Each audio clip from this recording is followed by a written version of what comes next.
Relato 1. O expediente noturno. Meu nome é Marcelo Duarte, tenho 39 anos e moro em Belo Horizonte. Trabalho há mais de 12 anos como auxiliar de limpeza em um prédio comercial no centro da cidade. Meu turno é o da noite. Entro às 22 horas e saio às 6 horas. Muita gente acha tranquilo, mas quem nunca trabalhou sozinho em um prédio enorme, escuro e completamente silencioso, não faz ideia de como aquilo pode mexer com a cabeça.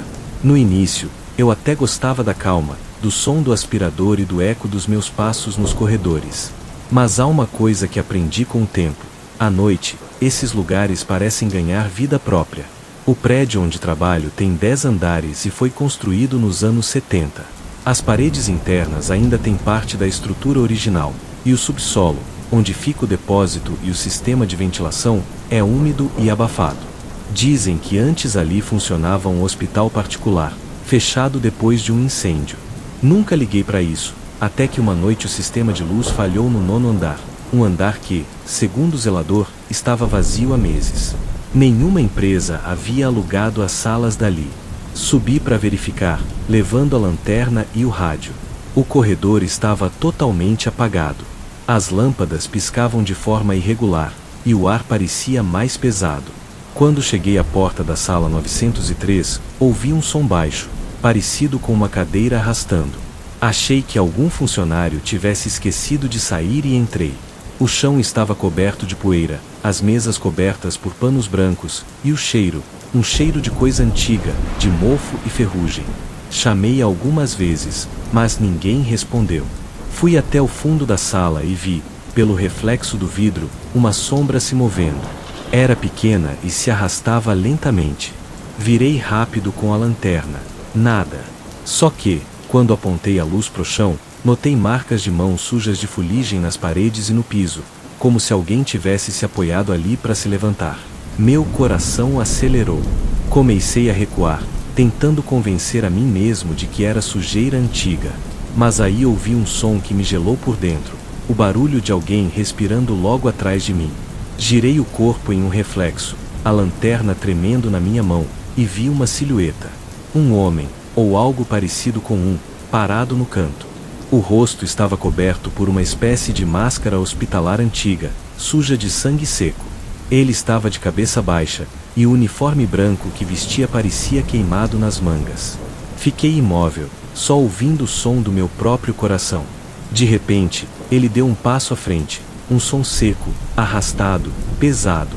Eu dei um passo para trás. Outro passo dele, outro meu. Até que a luz piscou e apagou por completo. No breu, ouvi um sussurro, rouco, vindo do canto. Ninguém saiu daqui. Corri. Esbarrei nas cadeiras, derrubei uma mesa e saí tropeçando pelo corredor.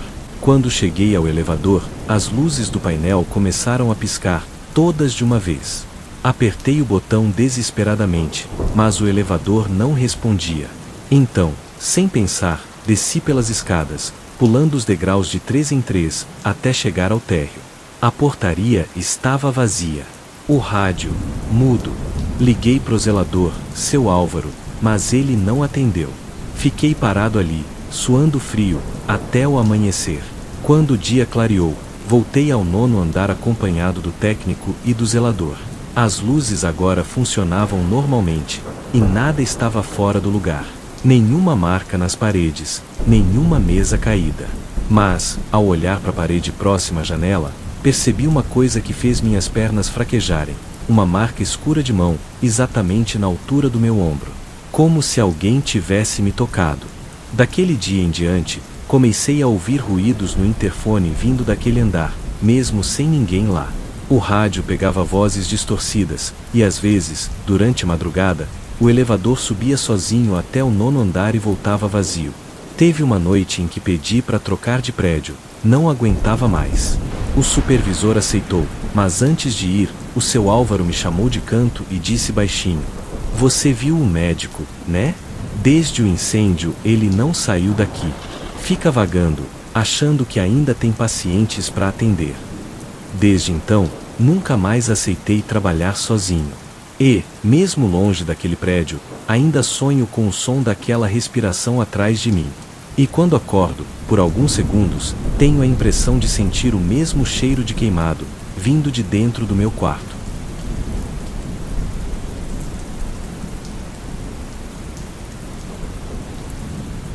Relato 2. O Turno dos Mortos. Meu nome é André Sampaio, tenho 42 anos e moro em Campo Grande, Mato Grosso do Sul. Trabalho como vigia noturno em uma transportadora que fica na beira da BR-262, um lugar isolado, cercado por mato e galpões abandonados. Meu turno começa às 10 da noite e vai até às 6 da manhã. É um trabalho solitário, mas tranquilo, pelo menos era, até o mês passado. Sempre achei que o maior perigo fosse um assalto, mas descobri da pior forma que há coisas piores que ladrões. Naquela semana, o galpão principal estava em reforma. Durante o dia, os pedreiros trabalhavam trocando parte do piso e mexendo na fundação antiga, e eu ficava responsável por vigiar o local à noite. Lembro que, na quarta-feira, um dos operários me contou algo estranho. Disse que acharam ossos misturados à terra do chão. Achei que fosse brincadeira. Ele só riu e respondeu: aqui antes era cemitério, sabia? Eu ignorei, mas aquilo ficou martelando na minha cabeça. Naquela mesma noite, o vento estava forte e o céu completamente escuro. Nenhuma estrela. O barulho das telhas batendo e dos portões rangendo deixava tudo mais tenso. Fiz a ronda com minha lanterna e meu cachorro, o Thor, que sempre me acompanhava. Às 2 da manhã, ele começou a rosnar olhando fixamente para a parte dos fundos do galpão, onde haviam deixado o entulho das escavações. Apontei a lanterna e vi algo se movendo lentamente na terra.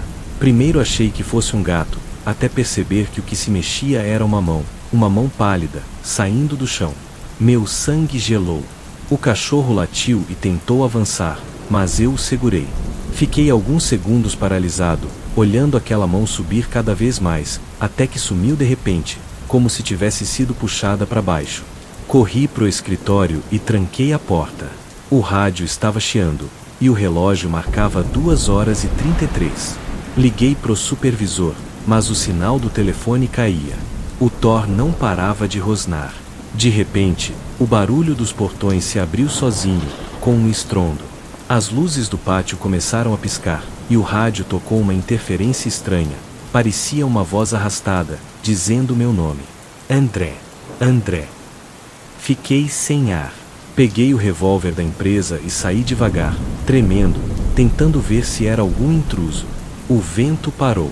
O ar ficou pesado, e o cheiro, um cheiro forte de terra úmida e carne queimada. Caminhei até o centro do pátio e vi algo se aproximando. Era uma figura, curvada, com roupas antigas, cobertas de lama, o rosto escurecido e os olhos fundos, completamente pretos. Parecia um homem, mas não andava normalmente. Vinha se arrastando, como se o corpo não obedecesse. Apontou o braço na minha direção e falou, com uma voz que parecia vir de dentro da terra: devolva o que tiraram. Eu não conseguia falar. Apenas dei um passo para trás e disparei. O barulho do tiro ecoou, mas o corpo desapareceu, simplesmente se desfez em poeira. A terra onde ele estava começou a se mover, como se respirasse. Corri de volta para o escritório e fiquei lá trancado até o amanhecer. Quando o dia clareou, contei tudo pro encarregado. Ele fingiu que não acreditou, mas mandou parar as obras naquele mesmo dia. No fim da tarde, alguns funcionários vieram recolher o entulho e encontraram o que pareciam ser ossadas humanas, envoltas em pedaços de tecido antigo. A polícia apareceu, mas abafaram o caso dizendo que eram restos de animais. Naquela noite, me recusaram a ficar no turno. Disseram que iam colocar outro vigia, o Valdir. No dia seguinte, ele não apareceu mais. Encontraram o carro dele parado na frente do portão, com o rádio ligado, o cachorro morto no banco do passageiro e o rádio da empresa repetindo o mesmo ruído que ouvi, uma voz fraca, sussurrando o nome dele. Hoje, o galpão está fechado. A transportadora mudou de endereço, mas ainda sonho com aquele pátio escuro. Sonho com a voz chamando meu nome no meio da noite, e com mãos tentando sair da terra. Às vezes, acordo coberto de suor, com o cheiro da mesma terra invadindo meu quarto. Já pensei em me mudar, mas algo me diz que não adianta. porque o que foi tirado de lá ainda não foi devolvido.